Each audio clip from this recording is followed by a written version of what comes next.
দেখুন আমার ককমোটা বোনাটা কেমন হয়েছে অবশ্যই জানাবেন। আমি মাখা মাখা করে বোনা করেছি, আমার জন্য ভালো লাগলে অবশ্যই লাইক কমেন্ট করবেন, আমার পাশে থাকবেন। লোভনীয় তরকারিটা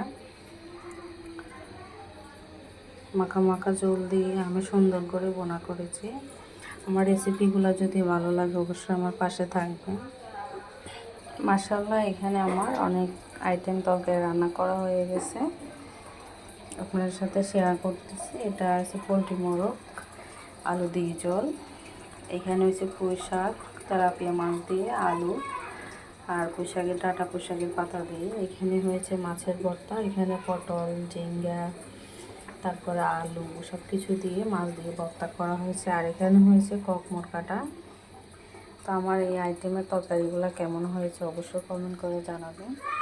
কেমন লাগতেছে আমার আজকের এই অল্প কিছু রান্না, যেগুলো আমরা সাধারণ মানুষের জন্য করি।